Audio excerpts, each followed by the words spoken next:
ನುಡಿ ರಕ್ಷಣೆ ಮಾಡುವ ಕೆಲಸ ಪ್ರತಿಯೊಬ್ಬ ಕನ್ನಡಿಗರ ಕೆಲಸ. ಆದರೆ ನಮ್ಮ ರಾಜಕಾರಣಿಗಳು ಮಾಡುವ ದುರ್ಬುದ್ಧಿತನಕ್ಕೆ ಕನ್ನಡಿಗರೇ ಅವಮಾನ ತಪ್ಪುತ್ತಾ ಇಲ್ಲ, ಅಂದ್ರೆ ಕನ್ನಡಿಗರಿಗೆ ಆಗ್ತಾ ಇರುವಂತಹ ಅವಮಾನ ತಪ್ಪುತ್ತಾ ಇಲ್ಲ. ಇದಕ್ಕಿಂತ ಉತ್ತಮ ಉದಾಹರಣೆ ಬೇಕಾ ಅನ್ನೋದು ಪ್ರಶ್ನೆ. ಈ ಕುರಿತ ಒಂದು ರಿಪೋರ್ಟ್ ಇದೆ, ಬನ್ನಿ ನೋಡ್ಕೊಂಡು ಬರೋಣ. ಕನ್ನಡಿಗರಿಗೆ ಅವಮಾನ ಆದ್ರೂ ಎಲ್ಲಿ ಹೆಬ್ಬಾಳ್ಕರ್? ಮರಾಠಿಗೆ ಇರುವ ಪ್ರೇಮ ಕನ್ನಡದ ಮೇಲಿಲ್ವಾ?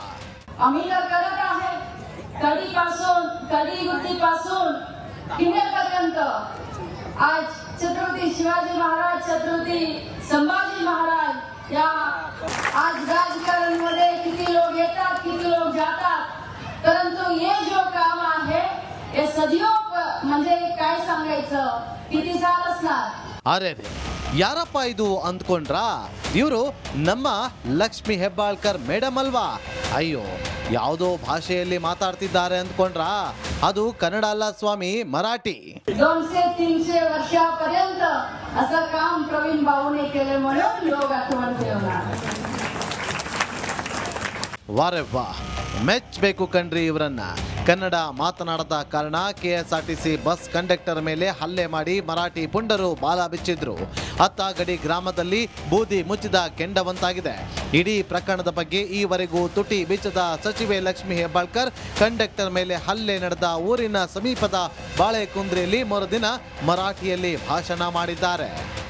आज राजकारण मध्ये किती लोक येतात, किती लोक जातात, परंतु हे जो काम आहे हे सदियों म्हणजे काय सांगायचं, किती साल असणार. ಈ ಡಬಲ್ ಸ್ಟ್ಯಾಂಡರ್ಡ್ ಯಾಕೆ ಮೇಡಮ್? ಮರಾಠರ ಮತ ಕಳೆದುಕೊಳ್ಳುವ ಭೀತಿನಾ? ಇನ್ನು MES ಮುಖಂಡ ಶುಭಂ ಶೆಳಕೆ ಎಂಬ ನಾಡದ್ರೋಹಿ ಕನ್ನಡಿಗರಿಗೆ ಅವಮಾನ ಮಾಡಿದ್ದಾನೆ. ಇದರ ಮಧ್ಯೆ ನಮ್ಮ ರಾಜ್ಯದ ಮಹಿಳಾ ಮತ್ತು ಮಕ್ಕಳ ಕಲ್ಯಾಣ ಸಚಿವೆ ಲಕ್ಷ್ಮಿ ಹೆಬ್ಬಾಳ್ಕರ್ ಮರಾಠಿ ಭಾಷಿಕರ ಕಾರ್ಯಕ್ರಮದಲ್ಲಿ ಭಾಗಿಯಾಗಿ ಮರಾಠಿಯಲ್ಲಿ ಮಾತನಾಡಿದ್ದು ಎಷ್ಟು ಸರಿ ಎಂಬ ಪ್ರಶ್ನೆಯನ್ನ ಜನ ಕೇಳ್ತಿದ್ದಾರೆ. ಕಂಡಕ್ಟರ್ ಮೇಲೆ ಹಲ್ಲೆಗೈದ ಪುಡಾರಿಗಳ ಊರಲ್ಲೇ ಸಚಿವೆ ಲಕ್ಷ್ಮಿ ಹೆಬ್ಬಾಳ್ಕರ್ ಮರಾಠಿಯಲ್ಲಿ ಭಾಷಣ ಮಾಡಿದ್ದಾರೆ. ಬೆಳಗಾವಿ ತಾಲೂಕಿನ ಬಾಳೆಕುಂದ್ರಿ KH ಗ್ರಾಮದಲ್ಲಿ ಧರ್ಮವೀರ ಸಂಭಾಜಿ ಮಹಾರಾಜರ ಪುತ್ಥಳಿ ಲೋಕಾರ್ಪಣೆ ಮಾಡಿದ್ದಾರೆ. ವಿಶ್ರಾಂತಿ ಮಧ್ಯೆಯೇ ಕಾರ್ಯಕ್ರಮಕ್ಕೆ ಹಾಜರಾಗಿದ್ದ ಸಚಿವೆ ವಿರುದ್ಧ ವ್ಯಾಪಕ ಖಂಡನೆ ಜೋರಾಗಿದೆ.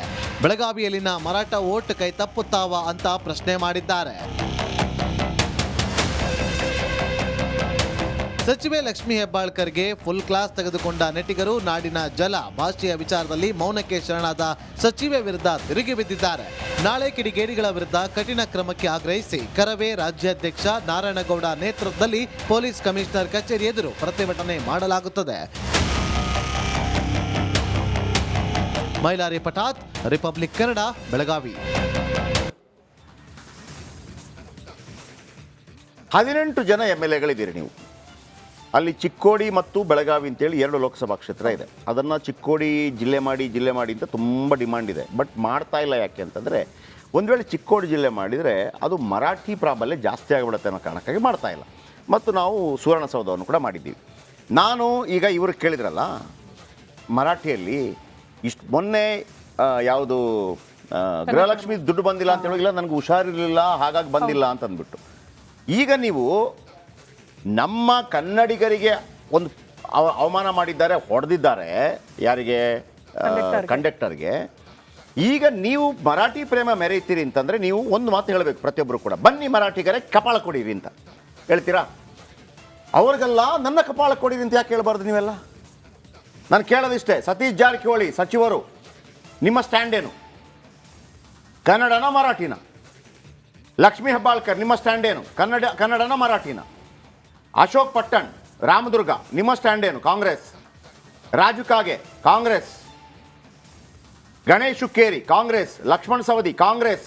ಮಹೇಂದ್ರ ತಮ್ಮಣ್ಣವರ ಕಾಂಗ್ರೆಸ್. ದುರ್ಯೋಧನ ಐಹೊಳೆ BJP. ನಿಖಿಲ್ ಕತ್ತಿ BJP. Balachandra Jarkiholi BJP. Shashikala Jolle BJP.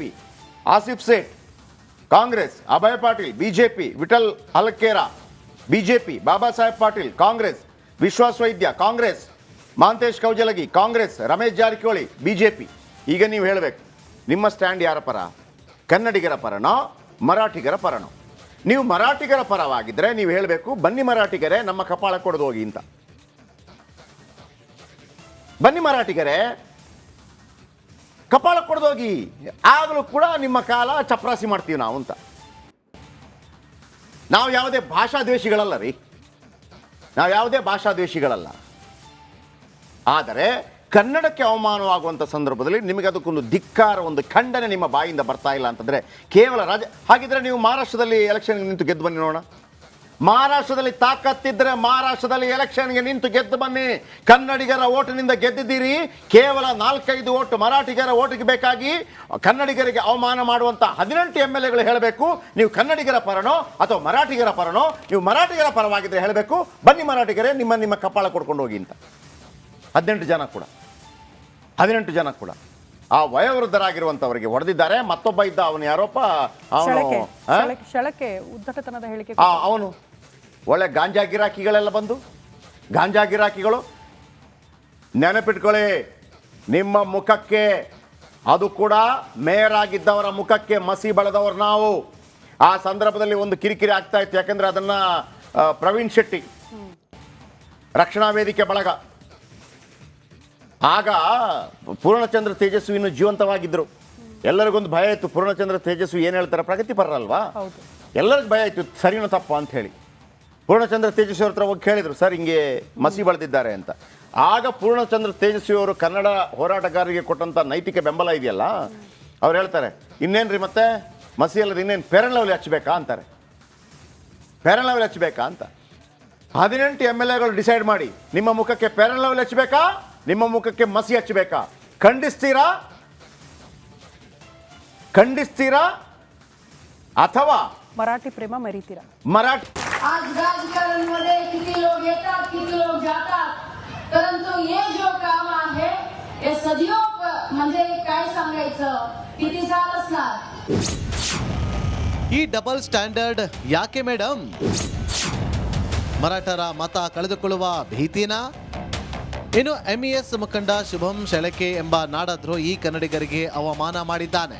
ಇದರ ಮಧ್ಯೆ ನಮ್ಮ ರಾಜ್ಯದ ಮಹಿಳಾ ಮತ್ತು ಮಕ್ಕಳ ಕಲ್ಯಾಣ ಸಚಿವೆ ಲಕ್ಷ್ಮಿ ಹೆಬ್ಬಾಳ್ಕರ್ ಮರಾಠಿ ಭಾಷಿಕರ ಕಾರ್ಯಕ್ರಮದಲ್ಲಿ ಭಾಗಿಯಾಗಿ ಮರಾಠಿಯಲ್ಲಿ ಮಾತನಾಡಿದ್ದು ಎಷ್ಟು ಸರಿ ಎಂಬ ಪ್ರಶ್ನೆಯನ್ನ ಜನ ಕೇಳ್ತಿದ್ದಾರೆ. ಕಂಡಕ್ಟರ್ ಮೇಲೆ ಹಲ್ಲೆಗೈದ ಪುಡಾರಿಗಳ ಊರಲ್ಲೇ ಸಚಿವೆ ಲಕ್ಷ್ಮಿ ಹೆಬ್ಬಾಳ್ಕರ್ ಮರಾಠಿಯಲ್ಲಿ ಭಾಷಣ ಮಾಡಿದ್ದಾರೆ. ಬೆಳಗಾವಿ ತಾಲೂಕಿನ ಬಾಳೆಕುಂದ್ರಿ KH ಗ್ರಾಮದಲ್ಲಿ ಧರ್ಮವೀರ ಸಂಭಾಜಿ ಮಹಾರಾಜರ ಪುತ್ಥಳಿ ಲೋಕಾರ್ಪಣೆ ಮಾಡಿದ್ದಾರೆ. ವಿಶ್ರಾಂತಿ ಮಧ್ಯೆಯೇ ಕಾರ್ಯಕ್ರಮಕ್ಕೆ ಹಾಜರಾಗಿದ್ದ ಸಚಿವೆ ವಿರುದ್ಧ ವ್ಯಾಪಕ ಖಂಡನೆ ಜೋರಾಗಿದೆ. ಬೆಳಗಾವಿಯಲ್ಲಿನ ಮರಾಠ ಓಟ್ ಕೈ ತಪ್ಪುತ್ತಾವ ಅಂತ ಪ್ರಶ್ನೆ ಮಾಡಿದ್ದಾರೆ. ಸಚಿವೆ ಲಕ್ಷ್ಮಿ ಹೆಬ್ಬಾಳ್ಕರ್ಗೆ ಫುಲ್ ಕ್ಲಾಸ್ ತೆಗೆದುಕೊಂಡ ನೆಟ್ಟಿಗರು ನಾಡಿನ ಜಲ ಭಾಷೆಯ ವಿಚಾರದಲ್ಲಿ ಮೌನಕ್ಕೆ ಶರಣಾದ ಸಚಿವೆ ವಿರುದ್ಧ ತಿರುಗಿ ಬಿದ್ದಿದ್ದಾರೆ.